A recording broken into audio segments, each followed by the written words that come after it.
protection against serious illness, hospitalization, and death. We can help stop the spread and end this pandemic. Get vaccinated and wear a mask when it can protect you and others. Find a vaccine near you at myturn.ca.gov. Brought to you by the California Department of Public Health. Looks like a crash on the 5. Outside, just before Crown Valley in Laguna Niguel, the crash is stuck in the right lane. Your right starts to fill in as you approach La Paz. Heading to crash in Rancho Cucamonga, westbound side of the 210, just before Dave Creek Boulevard. Crews are on scene, working on clearing a crash from the carpool lane. It's a heavy ride from the 15. And a bit of good news in Inglewood, northbound 405 at Manchester. An earlier stall that's been cleared from lanes, but it looks like your right is still recovering from the 105. KFI in the sky helps get you there faster. I'm Soren Crump. AMCO presents Bet You Didn't Know. Bet you didn't know that your car's transmission is made up of 800 pieces. Also, bet you didn't know that AMCO's fixed over 40 million transmissions, and that AMCO offers a nationwide warranty. Are you still driving around with that check engine light on? AMCO will read and report the trouble codes on your vehicle for free. Call them today. That's AMCO, AA, MCO. This report is sponsored by Sam and Ash Injury Law. If you find yourself in a situation where you're injured a little or a lot, this is so easy to remember. Sam and Ash avert a crash. Just in case, put this number in your phone. 800-304-2000. Call Sam and Ash, avert a crash. SamandAshLaw.com. Handle is back. On KFI AM 640, more stimulating talk. Welcome aboard the Disney Bundle. Your last blockbuster hits with Disney Plus. Then movement for less.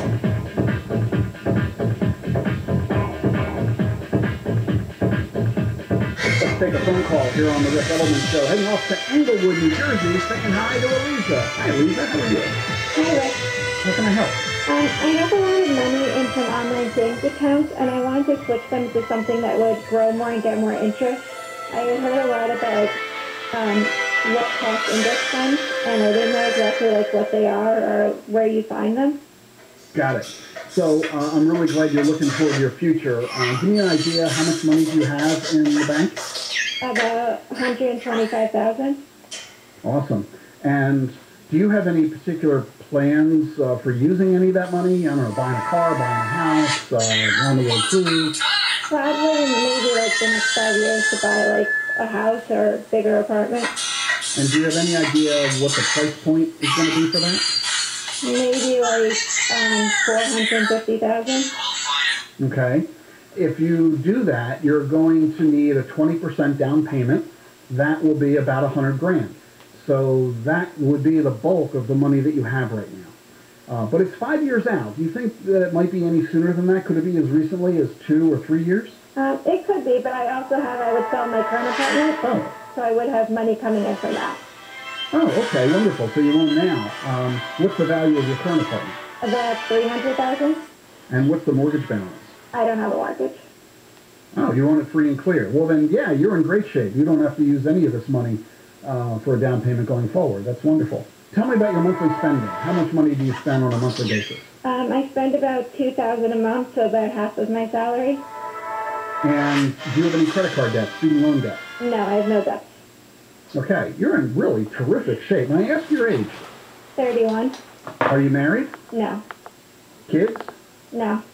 So I'm very impressed with you, Aliza. In fact, I'm giving you the applause of the day.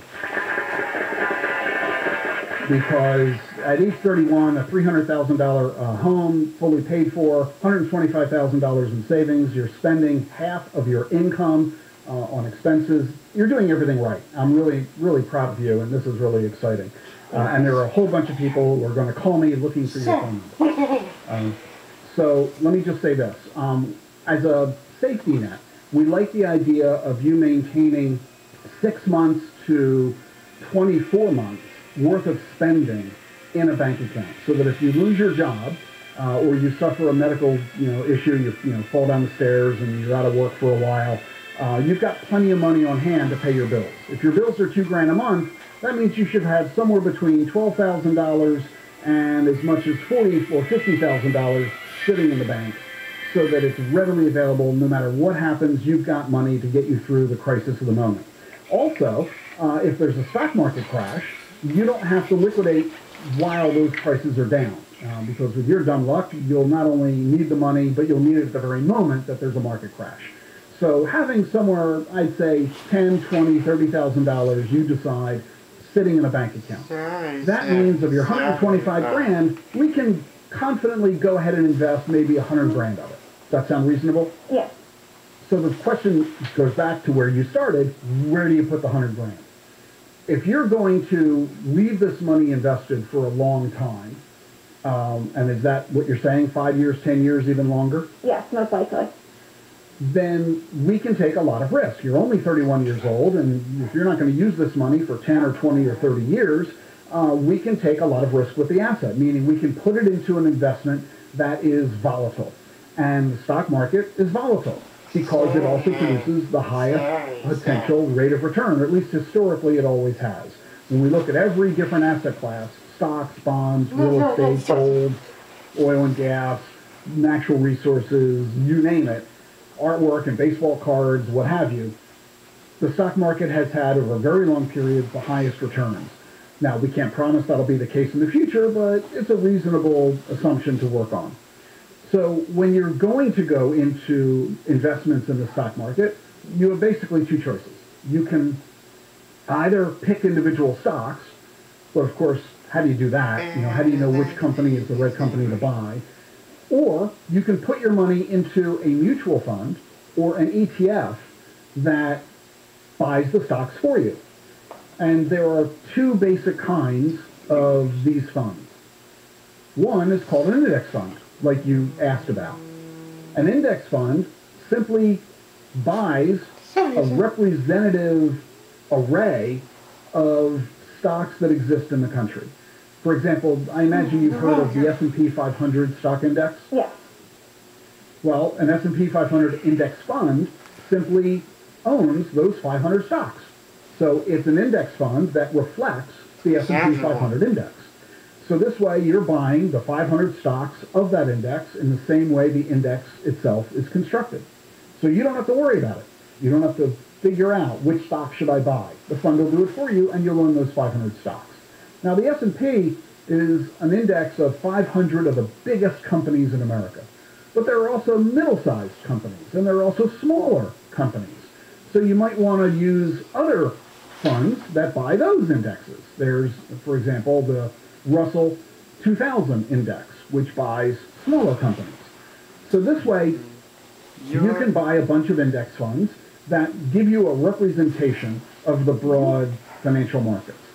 The other kind of fund that exists is from a fund company where the manager tries to pick those stocks. The manager uses their expertise to decide which stocks are going to be best, and that's where they put the money.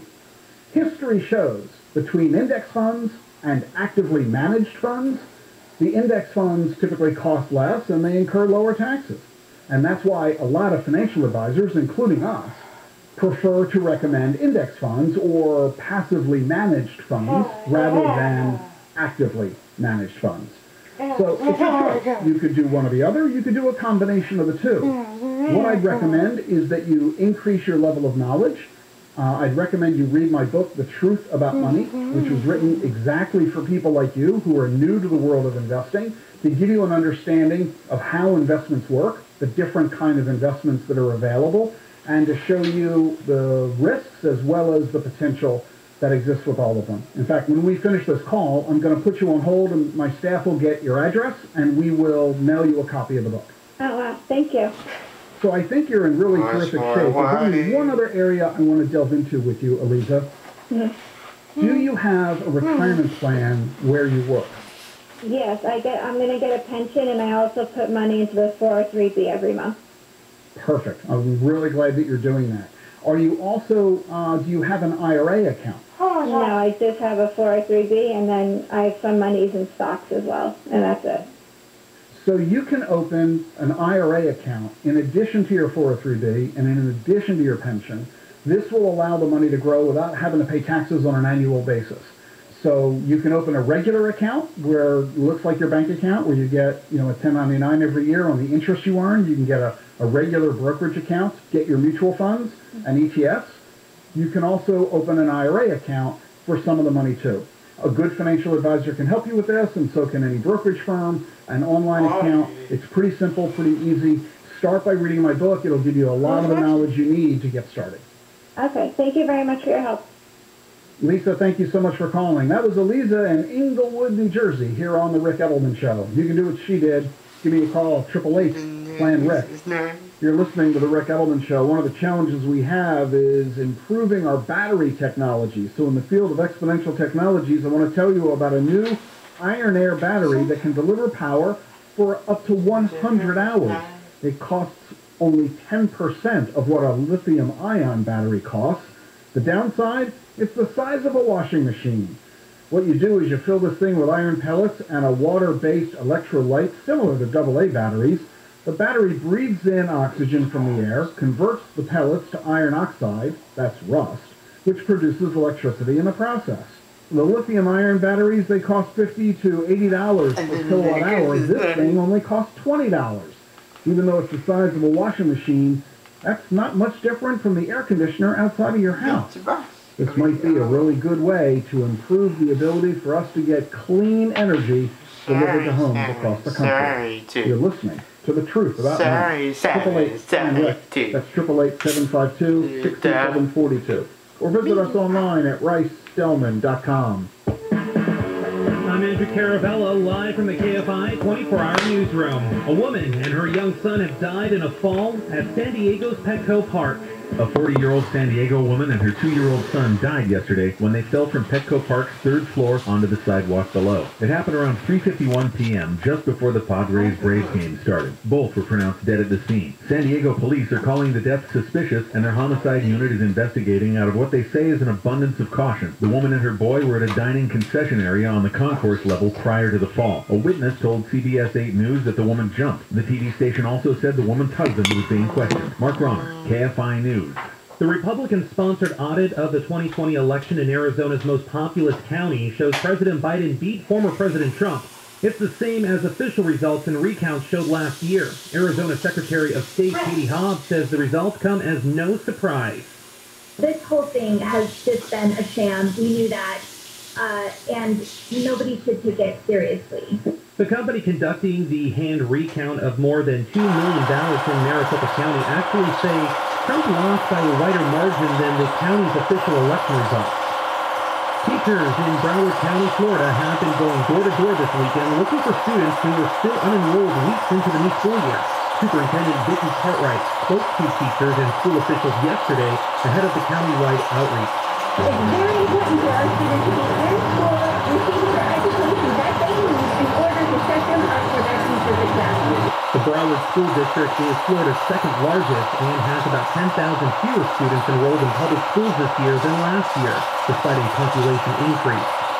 And a man has been shot and killed in a restaurant in Providence, Rhode Island. This happened around 9 yesterday morning at Roquet's Cafe and Restaurant on Broad Street. The shooter got away. It is unclear what led to the shooting. From the Southern California Toyota Dealers Traffic Center, we make it easy. It looks like a crash is clearing on the 5 freeway. Southside, just before Crown Valley in the Laguna Niguel. An earlier crash has been cleared from lanes, but you're still seeing delays as far back as El Toro. Heading to Rancho Cucamonga, westbound side of the 210 before Day Creek Boulevard. A crash has been cleared from the carpool lane over to the center divider. You continue to work on things there. You're seeing delays as you approach the 15. And there is a crash in Moreno Valley, eastbound side of the 60, just after Gilman Springs Road. Stuck in the right lane, delays from Redlands. KFI in the Sky helps get you there faster. I'm Soren Crump. Contractor license 1047-781. Imagine running a marathon in the desert in the summer. And this marathon doesn't have a finish line. In this marathon, you run till you drop. It's called the Air Conditioner Marathon. In places like Minneapolis or Portland, or any of them other places where it don't get real hot, air conditioners can last 20 years or more. But down here where birds burst into flames in midair and fall down fully roasted from the skies, Zach. Yep. What are you doing? I'm helping people understand this ain't important. Here in the desert, air conditioners last about 11 years. But you don't have to spend money on a snowblower, or salt for that icy sidewalk, or windshield de-icer for your car. Zach, I don't think they need any of those things in Portland. Did I say Portland? I meant to say Minneapolis. A new AC from Kettle will keep your home cooler and use a lot less energy. So if you think your AC might be about ready to go to air conditioner heaven, call Kettle. GOE-TTL will keep you cool, but it's hard to spell. It's Colin Coward. Here's what's trending from iHeart Sports Network, presented by Mercedes-Benz. The Chargers have beaten division rival Kansas City to go to 2-1 on the season. Justin Herbert tossed 4 scores, with 2 going to receiver Mike Williams. The Rams look to cool off Tom Brady and the Buccaneers in an NFC marquee showdown. UCLA is up 4 places in the USA Today coaches poll, now at 20th in the nation after yesterday's win over Stanford. Oregon's the highest-ranked Pac-12 team at 3rd. I'm Richard Johnson. Style runs in the family. Athleticism runs in the family. Extraordinary runs in the family. The 2021 Mercedes-Benz range of SUVs. Learn more at MBUSA.com or test drive one at your local dealer. Southland weather from KFI. Tomorrow, on Monday, we'll see highs in the mid to upper 60s at the beaches, mid-70s for Metro LAOC. It will be in the upper 70s for the valleys, and up and away, up to mid-80s for the Inland Empire. We lead local, live from the KFI 24-hour newsroom. I'm Andrew Caravella. It's hot. It's humid. You wanted a relaxed pool party / barbecue. You got the human tsunami instead. Today, he's going for a world record splash that'll send inflatable swans into orbit. Dripping wet, you grab a nice cold can of Heineken. When another man-child made wave embraces you. It's okay, though. He's not splashing you. He's adding more refreshment to your refreshment. Heineken. Where others see annoying splashes, we see immediate refreshment. Must be 21 plus to purchase. Enjoy responsibly. Get your daily dose of California with the Times Daily News from the LA Times. Join your host, LA Times journalist Gustavo Arellano, as he unpacks our world with a West Coast perspective. Listen and subscribe today at latimes.com/the Times or wherever you get your podcasts. We're recruiting for a clinical trial for a possible treatment for COVID-19. If you're 18 or over and tested positive for COVID-19 during the past 5 days, you may be eligible to participate. Participants will receive study-related care at no cost. To learn more, visit merckcovidresearch.com. That's MERCK, covidresearch.com.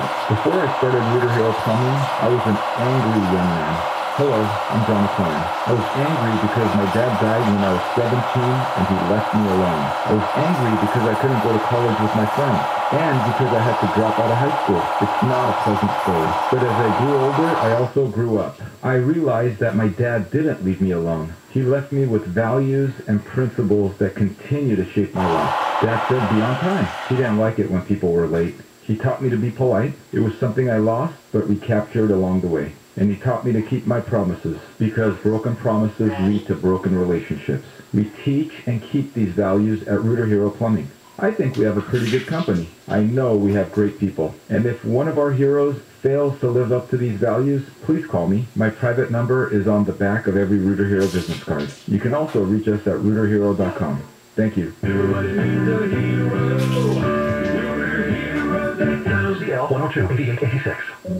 AMCO presents Bet You Didn't Know. Bet you didn't know that your car's transmission is made up of 800 pieces. Also, bet you didn't know that AMCO fixed over 40 million transmissions, and that AMCO offers a nationwide warranty. Are you still driving around with that check engine light on? AMCO will read and report the trouble codes on your vehicle for free. Call them today. That's AMCO, AA-MCO. Are you an overthinker? Hi, Rick Edelman here, host of the Rick Edelman Show right here every weekend. In 3 decades of serving folks like you here at Edelman Financial Engines, we've met a lot of folks who were trapped because they were overthinking their financial decisions. We get it. This can be scary stuff. You work really hard, and you make a lot of sacrifices to save all your money. And, well, just imagine if you make a mistake. Bad investment choices, the wrong mortgage, incorrect insurance coverage. It's enough to keep anyone awake at night. So here are 2 pieces of advice to help you solve the problem. First, realize that most decisions can be changed. And second, it's not just you, it's we. You don't have to go it alone. Let us help you. You'll get our experience and our expertise. So call us at Edelman Financial Engines. It's one decision you don't have to overthink. Call us at 888-PLAN-RICK. That's 888-PLAN-RICK. Or visit us at rickedelman.com. That's ricedelman.com. by Edelman Financial Services, LLC.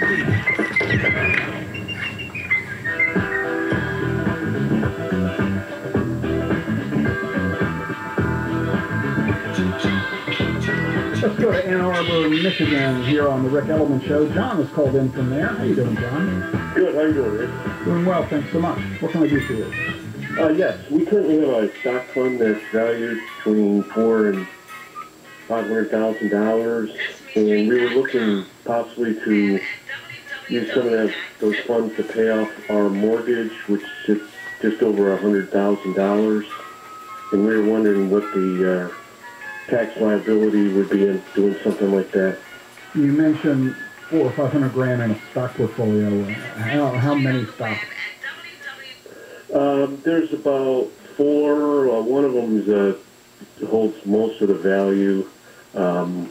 The one stock holds almost 4/5 of the value, I would say.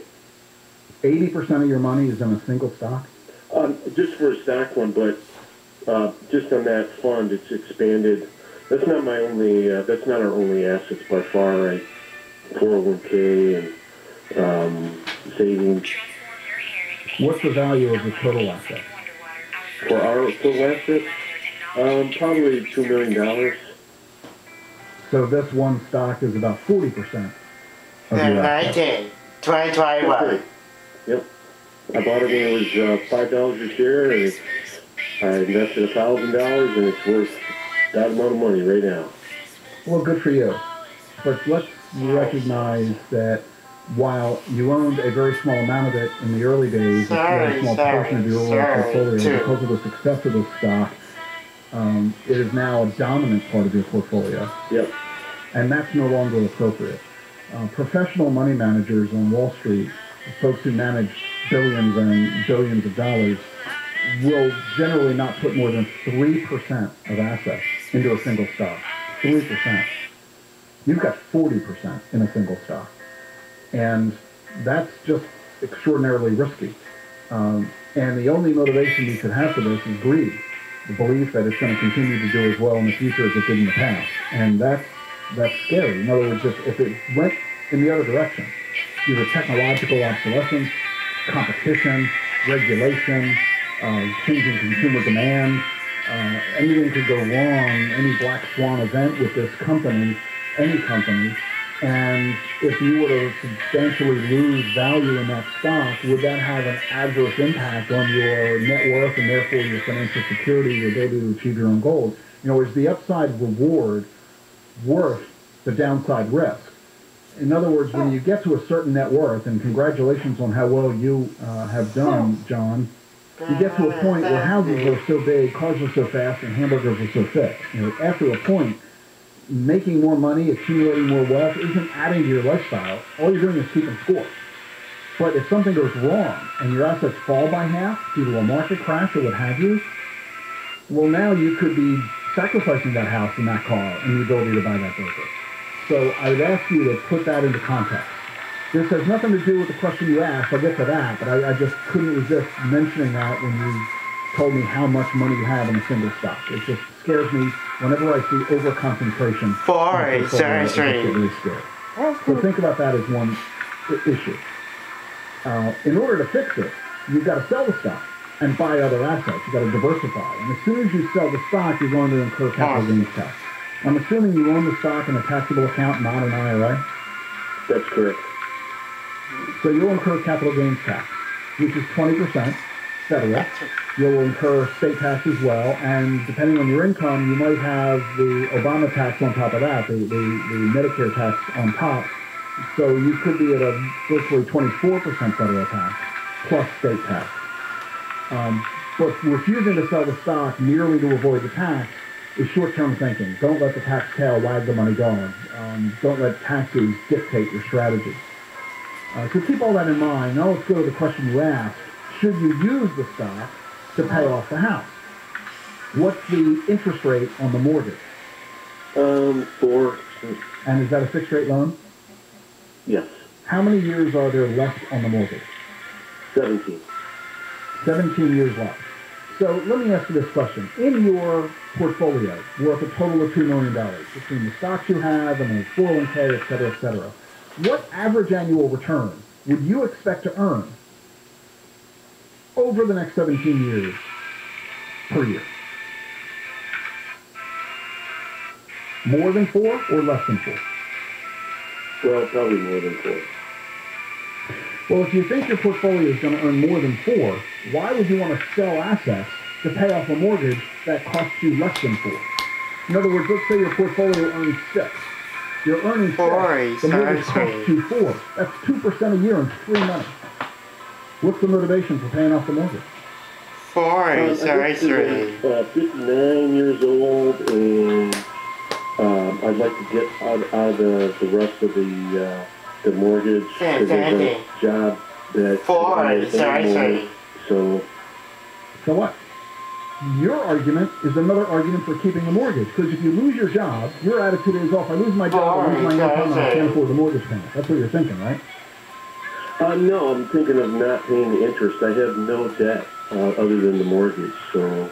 Yeah, but don't worry about the interest. By getting rid of the cost of the interest, you also get rid of the interest you've earned on the money that's invested. You're earning 6% in your hypothesis. Your argument is you're going to earn more in your investments than what the loan costs. So you could save 4% by getting rid of the mortgage, but you give up the 6% that you're earning on that money. Why would you want to do that? Why don't you just instead continue to make the monthly payment the way you've been? Okay. Does that make sense? Yeah, yep. Makes sense. Then my mission is accomplished. My job is done. Okay. John, thanks so much for calling. I really appreciate it, and I encourage you strongly, meet with a financial advisor who can review your overall portfolio and focus on that over-concentration problem you've got with that stock. All right, thanks a lot. Appreciate it. That was John in Ann Arbor, Michigan, here on The Rick Edelman Show. And if you've got a question, call us at 888-PLAN-RICK. My colleagues here at Edelman Financial Engines are ready to help. We're getting to as many calls as we can today. Mike is on the line in Chapel Hill, North Carolina. How you doing, Mike? Hey, Rick, I'm great. How are you? Doing well, thanks so much. What can I do for you? Well, first, Rick, I just want to say it's an incredible honor to be able to talk to you, and I wish you all the best in the next chapter of your life. I've always just appreciated the way that you're able to deliver financial advice in such a creative and entertaining way, so thank you for that. Mike, thank you so much for that. I really appreciate it. Thank you. So Rick, here's my question. I was very good about accumulating for retirement. I started at a very young age when I had a part-time job and opened an IRA and put money into that. And then as I started working, and of course saving inside of the 401k plan, but I always had money going into that IRA on an automatic basis. And at a certain point, it became to the point where I could no longer take that tax deduction for it, but I kept the spigot on. So money was still going into that account, and thankfully I did keep track of what money was deductible versus non-deductible inside that account. But my question is now, as I'm much closer to thinking about retiring, I haven't really put much thought into the right decision. And should I be turning that off now and putting that money to work for me inside the account that's tax versus tax deferred? Yeah, I'm not a big fan of non-deductible IRAs. It's not bad that you did it. It's a question of good versus better. So don't beat yourself up that you've done it, that you have a lot of money in a non-deductible IRA or 401k account. But I don't know that I would continue to add money to that. The reason that I'm not a big fan is that the big claim to fame of retirement accounts is the tax deferral. That is what allows money to compound much faster than if you had to pay taxes annually on those assets. You're getting the tax deduction in the non-deductible account, but the problem is that without the current tax deduction, you're not getting the current tax break, and that means that you're not getting the full value of the IRA. And what you are saddled with is the entire account will be subject to ordinary income taxes upon this law, as opposed to capital gains rate, which is what you would enjoy in a taxable account. Yeah. So I'm not a huge fan, and I'm also concerned about the paperwork process. You're familiar with Form 8606?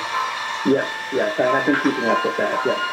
I'm glad to hear it, because a lot of folks who have non-deductible accounts have never heard of Form 86. Sorry. File it and report to the IRS. Sorry. Annually, and you have to deal with the paperwork associated with the withdrawals from the non-deductible account versus the deductible account. It's just, the hassle factor, I think, is really annoying. It's a hassle factor.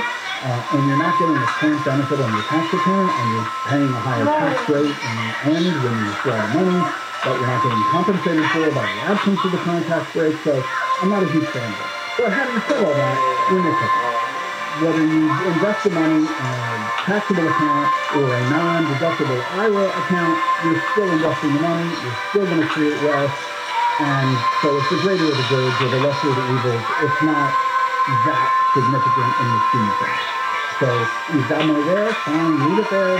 I would stop adding to it, but if you did continue to add to it, it wouldn't be doing Okay, great. Thank you. I appreciate it. Yeah, it was really that realization that I had where you hit on it. Everything that I've got accumulating towards retirement is in a tax-deferred account that's going to be subject to ordinary income, and feel like I'm missing an opportunity to start now to maybe diversify for tax planning purposes. Yeah, I think that makes sense. Okay, great. Thank you so much, Rick. I appreciate it. You're very welcome, Mike. Thank you so much for the phone call, and again, I really appreciate your comments as well. That was Mike in Chapel Hill here on the Rick Edelman Show. You can do as he did. Give me a call, 888-FIND-RICK. Or visit online at ricedellman.com. Carabello live from the KFI 24-hour newsroom. The City Council in Oxnard has awarded millions of dollars in federal funding on investments ranging from a skate park to new radio equipment for the police. The Morongo Band of Mission Indians Reservation has celebrated Native American tribal culture at their 30th annual Morongo Thunder and Lightning Powwow. And Dog the Bounty Hunter has joined the search for Gabby Petito's missing fiancé, Brian Laundrie, as he was seen this weekend at Laundrie's parents' house. We'll take a look at problems on the 605 next. Contractor license 1047-781. Dad taught me to do things the right way, not the easy way. You got any brothers and sisters? 8 sisters, 7 of which are older than me. Did they teach you anything? They taught me that people matter a lot. I'm talking to Ken Goody, owner of Getaway Conditioning and Plumbing. The day I started my business, my first job was for a 90-year-old man whose air conditioner broke down on the hottest day of the year. And he didn't have any money to pay me. That doctor, he was really embarrassed. So when he asked if I could take an old cello as payment, I told him I always wanted to learn to play the cello. The what? The cello. It's like a giant violin. You talking about the thing standing in the corner of your office? Yeah, I didn't know you could play that. I can't.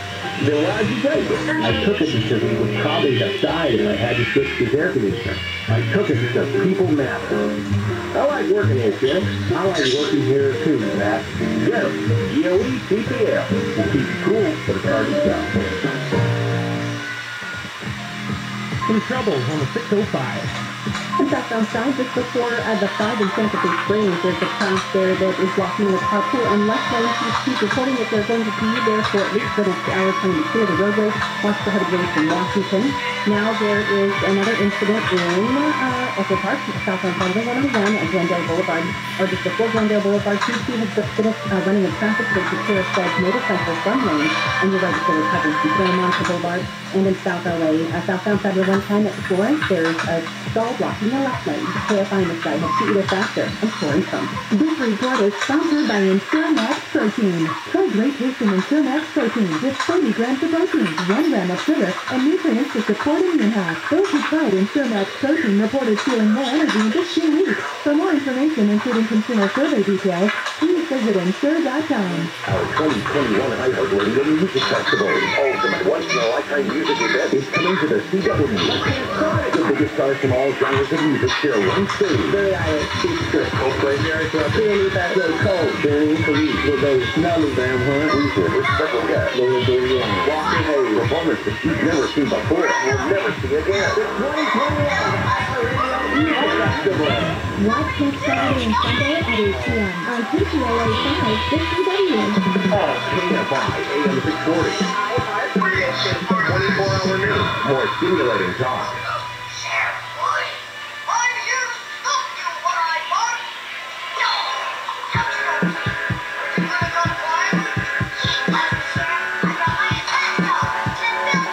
Let's take the settings here on the Element Show. Bring Matt PA. Mark's with us. How you doing, Mark? Hi, Rick. Doing well. How can I help? Question for you on retirement funds and how to draw those down. Scenario is I have a 403B and a Roth IRA. My wife is self-employed. She has a 401k. She pays into that. And she also has a Roth. There'll be a couple of years difference between when we both retire. I'll probably go out first, and I also have a pension. So my question is there a way when we're both ready to retire that we can combine the funds, or is it better just to draw down from each one individually, say 4%? Well, you cannot combine them. The reason you have separate accounts today is that that's what's required, and that has to remain intact. So you cannot combine retirement accounts at any point. If you attempt to do that, you're going to incur taxes on the value of those assets. So bad idea. So yes, you need to maintain them separately. Do you have any other assets outside of retirement accounts? You know, some emergency fund cash, value of the home we have, you know, that type of thing. But the bulk of the assets are inside these retirement accounts. Correct. Yes. Got it. Okay. So it's not going to matter a whole lot which account you withdraw from first. And when I say it's not going to matter, I mean tax-wise. It might matter tremendously marital-wise. but as far as the tax return is concerned, you're filing a joint tax return, I'm assuming? Correct.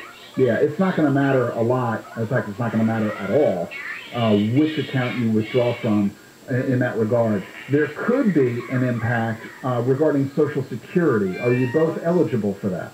Not yet, and I'll probably wait a little while before I... But, I mean, you're both participating in the Social Security system.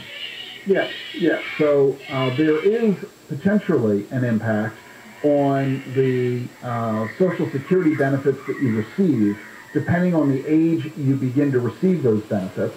If you take the benefits early as age 62, which we don't recommend, you should delay the Social Security benefit as long as you can, all the way to age 70.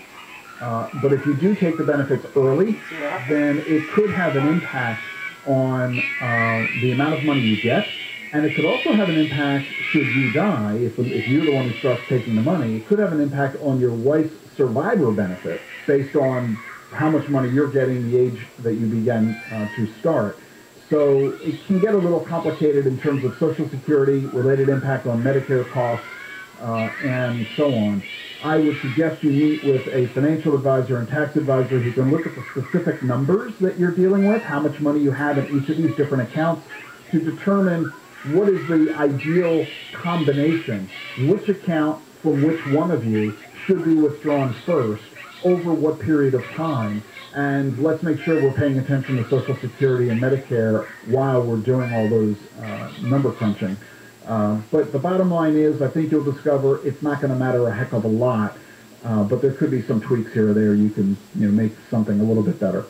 You know, Rick, I look at these accounts and I look at the number, the total there, and I see a combined account. But when I actually draw down from these accounts, from what I can gather, what you're saying, it's going to be maybe starting, for example, with my 403B, we would draw from that first, and then, when I look at all four of them, I anticipate drawing down from all of them at a 4% rate when we're in retirement.